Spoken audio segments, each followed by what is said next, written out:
हरे कृष्णा। आज हम श्रीमद् भागवतम स्कंध 3 अध्याय 1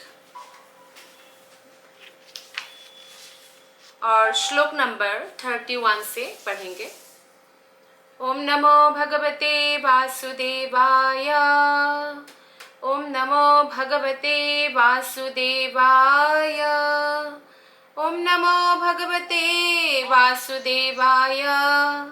नारायणं नमस्कृत्य नरं चैव नरोत्तमं देवीं सरस्वतीं व्यासं ततो जयमुदीरयेत्। नष्टप्रायेषु अभद्रेषु नित्यं भागवत सेवया भगवतीरुत्तमा श्लोके भक्तिर्भवति नष्टिके। ग्रंथराज श्रीमद् भागवतम की जय। श्रील प्रभुपाद की जय। आप सभी वैष्णव भक्त वृंद की जय। हरे कृष्ण। तो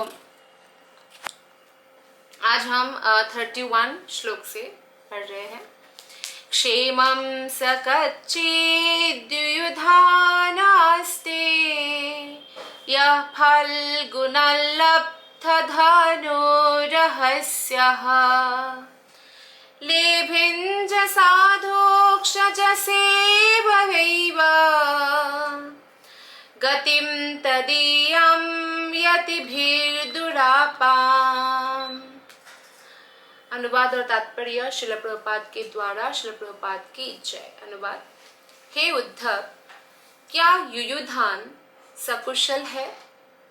उसने अर्जुन से सैन्य कला की जटिलताएं सीखी और उस दिव्य गंतव्य को प्राप्त किया जिस तक बड़े बड़े सन्यासी भी बहुत कठिनाई से पहुंच पाते हैं।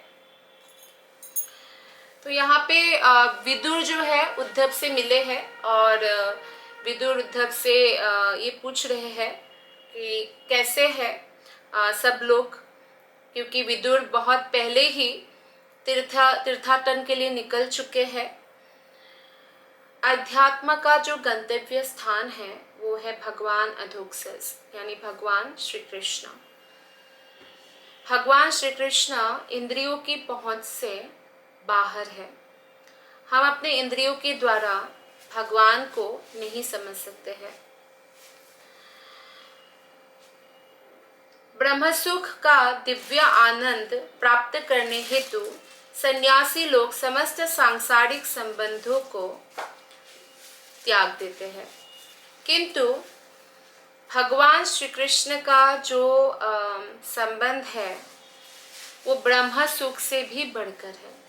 बहुत सारे ऐसे व्यक्ति हैं जो ब्रह्म ज्योति में विलीन होने के लिए अपना घर परिवार छोड़कर, पत्नी को त्याग कर संन्यास ले लेते हैं, बच्चों को त्याग कर। लेकिन जिस ब्रह्मानंद या ब्रह्म सुख का वो कामना करते हैं उससे कई गुना बढ़कर है कृष्ण का प्रेम का जो सुख है। भगवान श्री कृष्ण के साथ जो प्रेम का आदान प्रदान होता है अलग अलग रस में, उसका जो सुख है। तो यहाँ पे श्रील प्रभुपाद जी बताते हैं कि जीवों द्वारा ब्रह्मानंद का भोग भौतिक बंधन से मोक्ष पाने के बाद किया जाता है, किंतु परम ब्रह्म अर्थात परमेश्वर अपनी ही शक्ति का, जिसे आह्लादनी शक्ति कहते हैं, नित्य आनंद भोग करते हैं। तो इसलिए निराकारवादी जो है उनका जो आनंद है वो ऐसा है, उनको जो थोड़ा बहुत आनंद मिलता है वो ऐसा है जैसे कि आपको पूरी दिया मैंने सब्जी के बिना, सूखा सूखा खा रहे हैं आप, वैसा ही है। लेकिन भगवान श्री कृष्ण का जो आनंद है, कृष्ण के साथ भक्तिमय सेवा से जो आनंद मिलता है वो पूर्ण रस से परिपूर्ण है। यहाँ पे श्रील प्रभुपाद जी बताते हैं कि ज्ञानी जो कि बाह्य गुणों के निषेध द्वारा ब्रह्म का अध्ययन करता है, उसने अभी तक ब्रह्म की आह्लादनी शक्ति के विषय में कुछ सीखा नहीं है। तो ऐसे ज्ञानी को पूर्ण ज्ञानी नहीं कहा जा सकता है। महान योगी तथा ज्ञानी जन यम, नियम, आसन, ध्यान, धारणा तथा प्राणायाम के नियमों का दृढ़ता से पालन करने पर भी भगवान के अंतरंगी शक्ति में प्रवेश नहीं कर पाते हैं। तो इसलिए केवल हम ज्ञानी बनकर या ध्यान योग का अभ्यास कर कर अगर हम सोचें कि हम भगवान के जो है करीब पहुंच जाएंगे, यानी भगवान के धाम को प्राप्त करेंगे, ये असंभव कार्य है। तो इसलिए भक्ति योग को सर्वोपरि माना गया है। भक्ति योग में ही हम भगवान के धाम में प्रवेश पा सकते हैं। और भक्ति योग बहुत सरल है, आप गृहस्थ जीवन में रहकर भी कर सकते हैं। भक्ति किसी पर भी डिपेंडेंट नहीं है। कोई भी व्यक्ति चाहे कितना भी दरिद्र हो वो भी भक्ति कर सकता है, कितना भी अमीर हो वो भी कर सकता है। कोई तपस्या कर सकते हैं वो भी कर सकते हैं, नहीं कर सकते वो भी कर सकते हैं। क्यों नहीं कर सकते वो भी कर सकते हैं? मतलब जैसे खान पान को ही लेके जो तपस्या करनी होती है, उसमें भक्ति योग में ऐसा नहीं है कि आप नॉर्मल जो अन्न आदि ये सब नहीं खा सकते। सात्विक आहार ही खाते हैं, वो भी भगवान को भोग लगा कर खाते हैं। तो भक्तिमय सेवा बहुत ही सहज है और सबसे श्रेष्ठ माना गया है भगवान श्री कृष्ण के द्वारा। भगवत गीता में भी भगवान भी यही कहते हैं कि भक्ति करो, मेरी भक्ति करो। तो युयुधान के बारे में जो इस श्लोक में उल्लेख है, युयुधान जो है जीवन की इस अवस्था को उसी तरह प्राप्त कर चुका था जिस तरह उसने अर्जुन से सैन्य विज्ञान का पटु ज्ञान प्राप्त किया था। तो इस तरह से युयुधान का जो जीवन था वो भौतिक दृष्टि से भी सफल था और आध्यात्मिक दृष्टि से भी सफल था। श्री भगवान की भक्तिमय सेवा का मार्ग ऐसा ही होता है। श्लोक नंबर 32। कच्चित् बुधः स्वस्त्यनामेवास्ते स्वफल्कपुत्रो भगवत्प्रपन्नः यः कृष्णपादाङ्कितमार्गपांसुः स्वचेष्टतः प्रेम विभिन्नधर्यः। कृपया मुझे बताए कि स्वफल्क पुत्र अक्रूर, ठीक से तो है ना? अक्रूर यानी जो भगवान श्री कृष्ण और भगवान बलराम को मथुरा लेने आए थे और जिससे सबका हृदय टूट गया था, वह श्री भगवान का शरणागत एक दोष रहित आत्मा है। विदुर अक्रूर के बारे में गुणानुकीर्तन कर रहे हैं कि कृष्ण के वो भक्त है और दोष रहित है पूरी तरह से। उसने एक बार दिव्य प्रेम भाव में अपना मानसिक संतुलन खो दिया था और उस मार्ग की धूल में गिर पड़ा था जिसमें भगवान श्री कृष्ण के पद चिन्ह अंकित थे। जब वो वृंदावन आ रहे थे तब जो भगवान के पद चिन्ह अंकित धूल था, मिट्टी था, उसको देखकर उनको कृष्ण का स्मरण हुआ या कृष्ण के प्रेम में वो एकदम विह्वल हो गए थे और वहाँ धूल में ही गिर पड़े थे, प्रणाम करने लगे थे। जब अक्रूर भगवान श्री कृष्ण की खोज में वृंदावन आए तो उन्होंने नंदग्राम की धूलि में कृष्ण का चरण चिन्ह देखकर भाव वेश उन पर गिर पड़ गए। तो इस तरह की भावावेश उसी भक्त में संभव है जो भगवान श्री कृष्ण के सतत विचारों में पूर्णतया निमग्न रहता है। यानी अगर हमें कृष्ण प्रेम में जो आनंद है वो प्राप्त करना है तो भगवान जैसा कहते हैं मन मना भव मद भक्तो, तो हमारे मन को भगवान में सतत लगा कर रखना होगा, तब हमारे अंदर भी ऐसे भाव आएंगे। और इस भाव का जो आनंद है वो किसी भी भौतिक आनंद से कोई तुलना नहीं हो सकती। भौतिक आनंद तो छोड़िए, ब्रह्मानंद से भी तुलना नहीं हो सकती है। श्री भगवान का ऐसा शुद्ध भक्त नेचुरली दोष रहित होते हैं, उनमें सारे अच्छे क्वालिटीज होते हैं क्योंकि वो परम रूप से शुद्ध भगवान से सदैव संबंधित रहता है। श्री भगवान का शुद्ध भक्त श्री भगवान के विषय में ही सोचते रहते हैं और इसीलिए सदैव भगवान की संगति करते रहते हैं। जब भगवान प्रकट रूप में उनके सामने उपस्थित नहीं है तो भक्त विरह का अनुभव करते हैं। और ये जो विरह भावना है, ये मिलन की भावना में जो आनंद प्रदान करता है उससे भी श्रेष्ठ भावना है आध्यात्मिक जीवन में। आध्यात्मिक जीवन जो है भौतिक जीवन से पूर्णतया उल्टा है। भौतिक जीवन में अगर आपके प्रियतम का विरह हो रहा है तो आपको कष्ट होगा, आप रोएंगे और आपका हृदय टूट जाएगा। आध्यात्मिक जीवन में ऐसा दिखेगा जैसे कि गोपियों को कष्ट हो रहा है, गोपियां विरह में है, हृदय टूट रहा है, लेकिन उसमें भी सबसे अधिक आनंद गोपियों को मिल रहा है।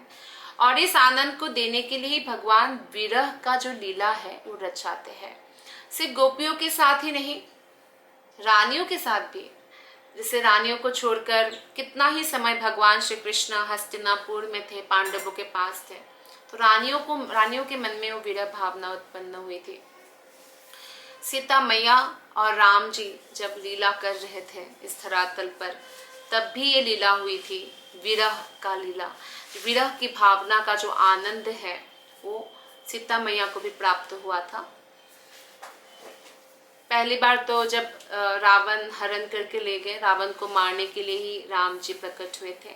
और दूसरी बार जब वाल्मीकि के आश्रम में उन्होंने अपने पत्नी को छोड़ा था, तो उस समय भी तो, लेकिन सांसारिक दृष्टि से देखने से लगता है कि कितना गलत किया, अग्नि परीक्षा लिया, कितना गलत किया। लेकिन कितने लोग जानते हैं कि असली सीता तो कभी रावण के पास गई नहीं, छाया सीता थी, वो अग्निदेव के पास थी सुरक्षित, और अग्निदेव अग्नि परीक्षा के थ्रू ही असली सीता को लौटाते हैं राम जी को। क्योंकि हम हमारी सांसारिक बुद्धि से सोचते हैं, तो इवन भगवान की लीलाओं में भी वो लोग क्या ढूंढते हैं, गलतियां ढूंढते हैं, क्योंकि हमारा थॉट प्रोसेस भौतिक है, लिमिटेड है। इसलिए तो आगे 33 श्लोक में कहा गया है, कच्चित शिवम देवका भोज पुत्र्या विष्णु प्रजाया इव देव मातुः या वै स्वगर्भेण दधार देवं त्रयी यथा यज्ञवितानमर्थम्। इस तरह सारे वेद याज्ञिक कार्यों के आगार हैं, उसी तरह राजा देवक भोज की पुत्री ने देवताओं की माता के ही सदृश पूर्ण पुरुषोत्तम भगवान को अपने गर्भ में धारण किया। क्या वो देवकी कुशल से है? तो विदुर अभी कृष्ण के माता देवकी के बारे में पूछ रहे हैं कि वो कैसे है, क्योंकि एक महान स्त्री है, उन्होंने इतना कठोर तपस्या से भगवान को संतुष्ट किया कि कृष्ण का वात्सल्य भाव को उन्होंने धारण किया, और इसी कारण भगवान श्री कृष्ण उनके गर्भ में आए। भगवान को प्रकट होने के लिए किसी की गर्भ की जरूरत नहीं है। यहाँ तक कि जैसे भगवान के भक्तगण भी है, नारद मुनि है, और ब्रह्मा के जो भी मानस पुत्र जो ब्रह्मा जी के मन से उत्पन्न है, जब ब्रह्मा जी मन से उत्पन्न कर सकते हैं, और नॉर्मली भी बहुत सारे ऋषि मुनि मन से उत्पन्न हो सकते हैं, तो भगवान को किसी की गर्भ की जरूरत नहीं है। लेकिन फिर भी क्योंकि देवकी ऐसा चाहती थी, तो इसलिए भगवान उनके गर्भ में प्रविष्ट हुए। तात्पर्य में श्रील प्रभुपाद जी बोलते हैं, सारे वेद दिव्य ज्ञान तथा आध्यात्मिक मूल्यों से परिपूर्ण है। इस तरह भगवान श्री कृष्ण की माता देवकी ने वेदों के मूर्तिमंत स्वरूप श्री भगवान को अपने गर्भ में धारण किया। वेदों में तथा श्री भगवान में कोई अंतर नहीं है। वेदों का उद्देश्य क्या है? भगवान श्री कृष्ण को समझना, भगवान श्री कृष्ण की प्रेम को प्राप्त करना, और भगवान ही साक्षात वेद है। देवकी की तुलना अर्थपूर्ण वेदों से तथा भगवान की तुलना उनके उद्देश्य से की गई है। तो वेदों की बहुत जरूरत है ना। वेदों से हम जानते हैं कि हमारे पिता कौन है। वेद हमारी माता है, और वेदों से हम जान पाते हैं कि हमारे पिता परमेश्वर भगवान श्री कृष्ण है, और कृष्ण ही एकमात्र हमारे जीवन का उद्देश्य है। श्लोक नंबर 34, अपि स्विदास्ते भगवान सुखम वो यः सात्वतं कामदुघो निरुद्धः यमामनन्ति स्म हि शब्दयोनिं मनोमयं सत्त्वतुरीय तत्त्वं। क्या मैं पूछ सकता हूँ कि अनिरुद्ध कुशलता पूर्वक है? वो शुद्ध भक्तों की समस्त इच्छाओं की पूर्ति करने वाला है, और प्राचीन काल से ऋग्वेद का कारण, मन का सृष्टा तथा श्री विष्णु का चौथा पूर्ण विस्तार माना जाता रहा है। तो श्री कृष्ण के अवतार में अनिरुद्ध श्री भगवान के पुत्र रूप में ही उत्पन्न हुए और आदि भगवान श्री कृष्ण गोलक वृंदावन जो है कभी भी नहीं छोड़ते। समस्त पूर्ण विस्तार एक ही विष्णु तत्व है और भगवान कृष्ण से समस्त विस्तार होता रहता है। और ऐसा नहीं कि एक पत्थर से कुछ काट दिया तो कम हो जाता है, ऐसा भगवान के साथ नहीं, भगवान हमेशा ही पूर्ण ही रहते हैं। श्लोक नंबर 35 और 36 हम एक साथ पढ़ रहे हैं।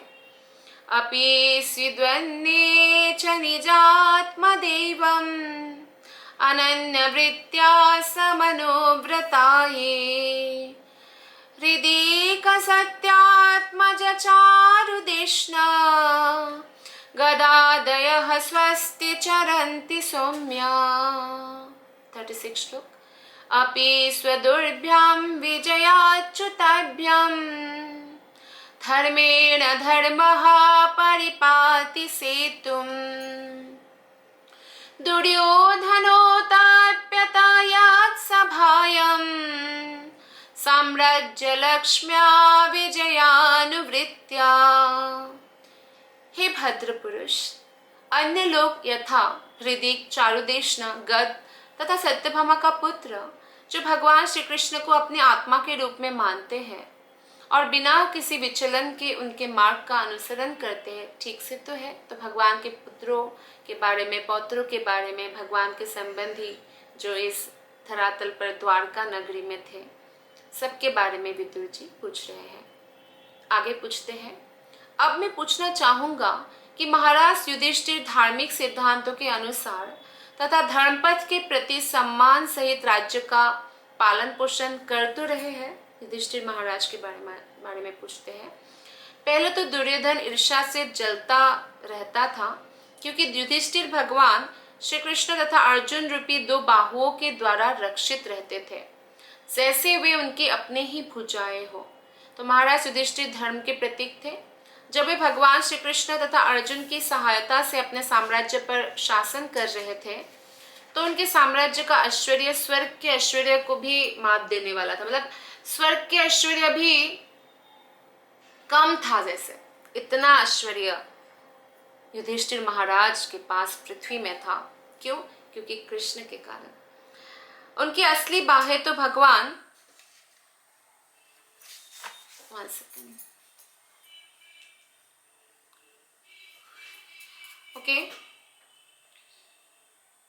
तो उनकी असली बाहें तो भगवान श्री कृष्ण तथा अर्जुन थे। तो अर्जुन जो है, अर्जुन भी बहुत प्रिय है कृष्ण के और युधिष्ठिर महाराज भी बहुत प्रिय है। तो असली बाहें जो है, एक बाह तो कृष्ण और अर्जुन सखा थे, तो कृष्ण और अर्जुन युधिष्ठिर पूर्ण भरोसा करते थे दोनों पर, दोनों ही भाई हैं उनके। इस तरह वे हर एक के ऐश्वर्य से बहुत आगे थे। तो बाकी भौतिक ऐश्वर्य जो भी हो, लेकिन ये जो ऐश्वर्य है कि कृष्ण उनके पास है, वो किसी भी ऐश्वर्य से बढ़कर है, क्योंकि स्वर्ग में भी देवताओं को भी प्राप्त नहीं होते हैं आसानी से भगवान। तो दुर्योधन इस ऐश्वर्य से ईर्ष्या करता था, अतएव उसने युधिष्ठिर को संकट में डालने के लिए बहुत सारे चालें चली और अंत में कुरुक्षेत्र का युद्ध हुआ। तो कुरुक्षेत्र युद्ध के बाद महाराज युधिष्ठिर एक बार फिर से अपने साम्राज्य का शासन कर रहे थे और युधिष्ठिर महाराज धर्म पूर्वक, क्योंकि उनके धर्म के प्रति सम्मान था, आदर भाव था, तो फिर से साम्राज्यों का पुनर्स्थापना किया एक प्रकार से धार्मिक सिद्धांतों के आधार पर, और यही भगवान श्री कृष्ण भी चाहते थे। तो अभी हम श्लोक नंबर 37, 38 और 39 पढ़ेंगे। किं वा कृताघे स्वघमत्यमर्षि भीमो हि वद्वीर्घतमं व्यमुञ्चात् यस्याङ्घ्रिपातं रणभुर्नसेहे मार्गं गदायाच्चरतो विचित्रम् कच्चिद्दशोधा रथयूथपानं गाण्डीवधन्वोपरतारिरास्ते अलक्षितो यच्चराकूटगूढो माया किरातो गिरिसस्तुतोषा यमावुतस्वेत्तनयो पृथायः पार्थैर्वृतो पक्ष्मभिरक्षिणीव रेमातौ विद्यायामृधेश्वरिक्थम् परात् सुपर्णाविव वज्रवक्त्रात्। कृपया मुझे बताएं क्या विशेले सर्पतुल्य एवं अजेय भीम ने पापियों पर अपना दीर्घकालीन क्रोध बाहर निकाल दिया?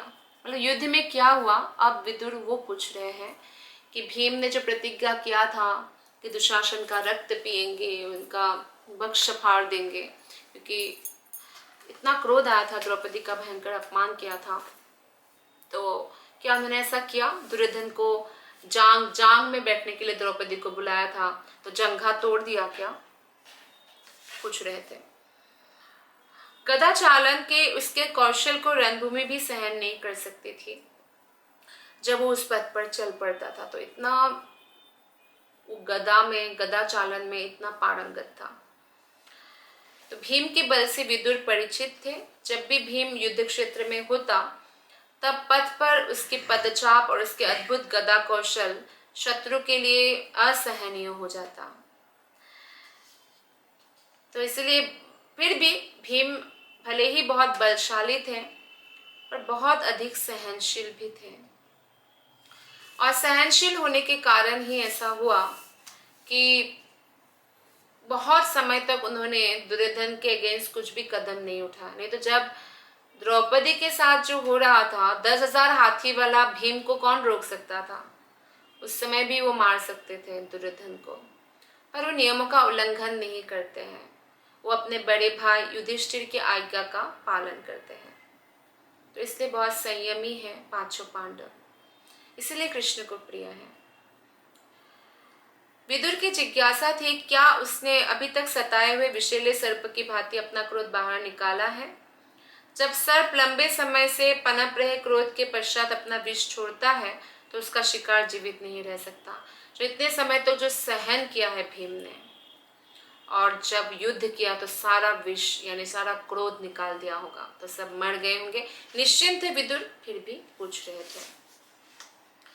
कृपया मुझे बताएं कि अर्जुन, जिसके धनुष का नाम गांडीव है और जो अपने शत्रुओं का विनाश करने में रथियों में सदैव विख्यात है, ठीक से तो है?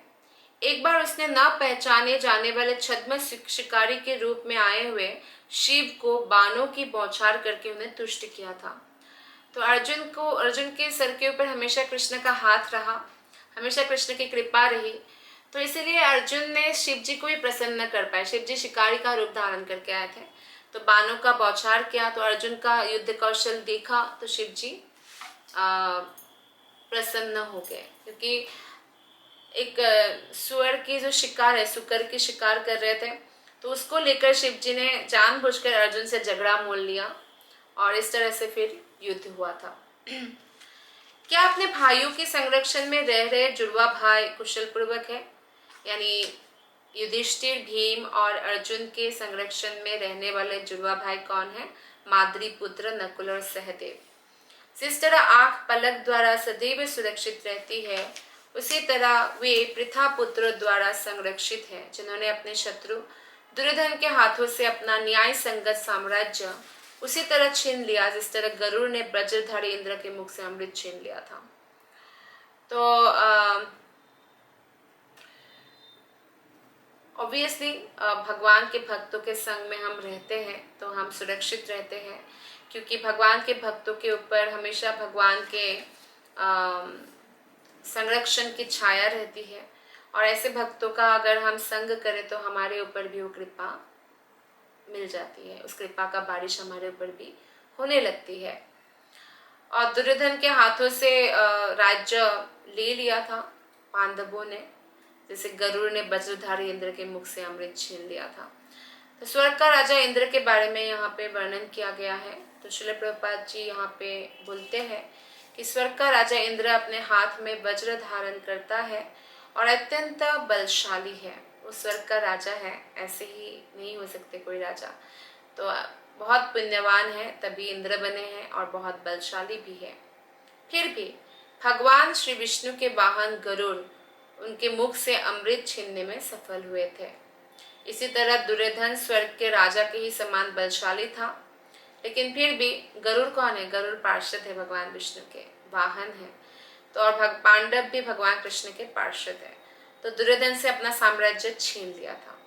गरुड़ तथा पार्थगण दोनों ही भगवान के लाडले भक्त हैं, और लाडले भक्त से भगवान, लाडले भक्त के वे शुद्ध भक्त है, अनन्य भक्त है, वो लाडले भक्त है, और इसी कारण शत्रु उनके सामने टिक नहीं सकते हैं। नकुल तथा सहदेव जुड़वा भाई थे, माद्री के पुत्र थे, और जबकि कुंती महारानी उनकी सौतेली माता थी, फिर भी कभी ऐसा ना सौतेले भाई जैसा व्यवहार किया युधिष्ठिर, भीम और अर्जुन ने, ना माता ने कभी ऐसा देखा। वो हमेशा इक्वली सबका ध्यान करती थी, भरण पोषण करती थी। ये पांचों भाई विश्व में सगे भाइयों के रूप में विख्यात है, कभी सौतेला शब्द का प्रयोग नहीं होता है, और पांचों का जो पांचों के प्रति सम्मान है, एकता है, उसकी कोई तुलना नहीं है। जैसे राम लक्ष्मण भरत शत्रुघ्न के भी भाइयों में बहुत प्रेम था, तो ऐसे पांचों भाइयों में बहुत प्रेम था। और जैसे आंख की रखवाली हमारी पलक करते हैं, जैसे धूल भी आए तो हम पलक ऐसे बंद कर देते हैं ताकि आंख बच जाए, कोई ऐसे मारे भी तो पलक बंद करता आंख बच जाता है, भले यहाँ छिल जाए। तो ऐसे ही युधिष्ठिर, अर्जुन और भीम हमेशा दोनों भाइयों की रक्षा करते थे, क्योंकि सबसे छोटे भाई थे वो लोग, इसलिए। श्लोक नंबर 40। अहो पृथापि ध्रियतेर्भकार्थे राजर्षिवर्येण विनापि तेन यस्त्वेकवीरो धीरथो विजिज्ञे धनुर्द्वितीयः ककुभा स्वतस्त्रः। हे स्वामी, क्या पृथा अभी भी जीवित है? पृथा कुंती महारानी, वो अपने पितृविहीन बालकों के निमित्त ही जीवित रही, जबकि अपने पति को खो दिया था बहुत कम उम्र में। फिर भी पांचों पुत्रों के लिए वो जीवित रही। वो भी सती होना चाहती थी, लेकिन माद्री ने कहा कि आप बहुत अच्छी माता बनोगी, क्योंकि आपके हृदय में बहुत प्रेम है, और मैं अगर माता बने शायद आपके पुत्रों को उतना प्रेम नहीं दे पाऊंगी, लेकिन आप माता बनोगे तो मेरे नकुल सहदेव के लिए कोई चिंता मुझे नहीं है। तो मुझे पांडु अपने पति के साथ सती होने दे। तो माद्री सती हो गई थी पांडु के साथ, लेकिन कुंती महारानी अपने पुत्र के लिए केवल जीवित थी।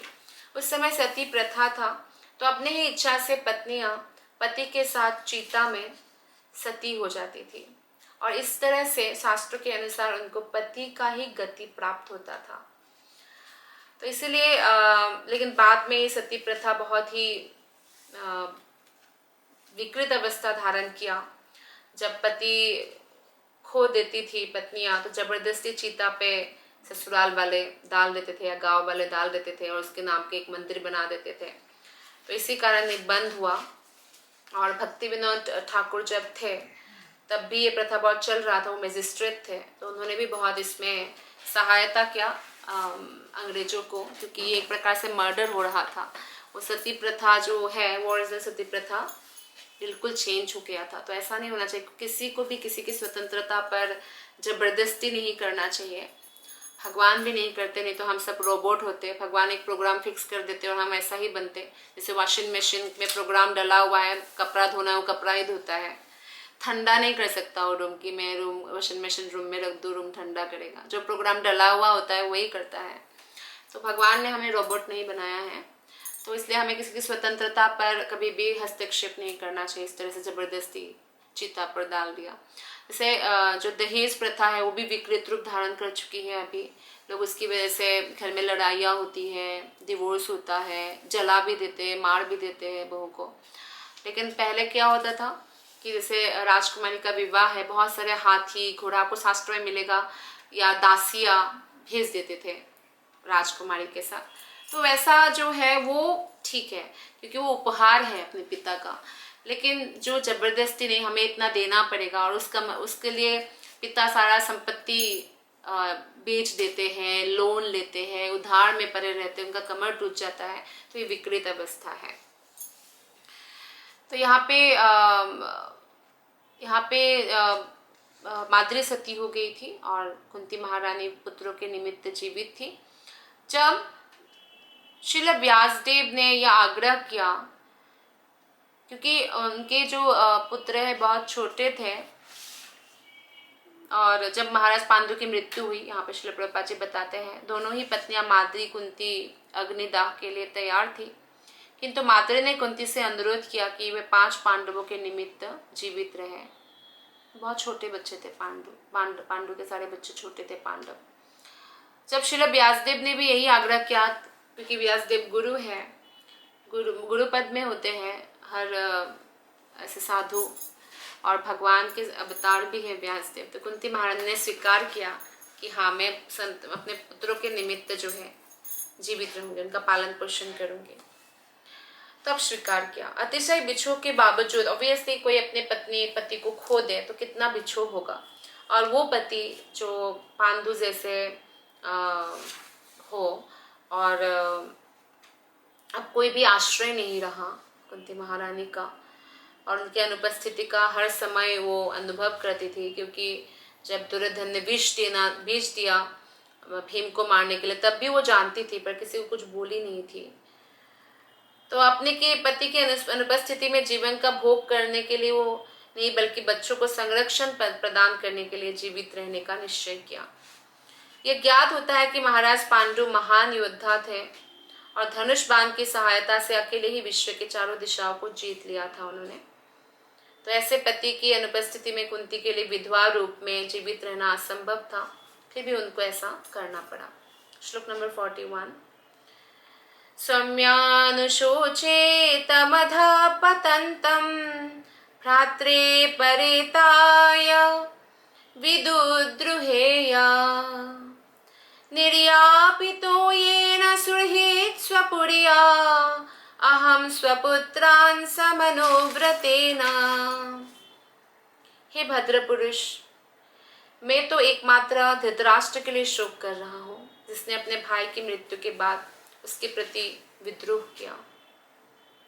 इसका निष्ठावान हितैषी होते हुए भी उसके द्वारा मैं अपने घर से बाहर निकाल दिया गया, क्योंकि उसने अपने पुत्रों के द्वारा अपनाए गए मार्ग का ही अनुसरण करना स्वीकार किया था। तो धृतराष्ट्र जैसे पुत्र मोह में अंधे हो गए थे, दुर्योधन को कुछ नहीं कहते थे। पांडु के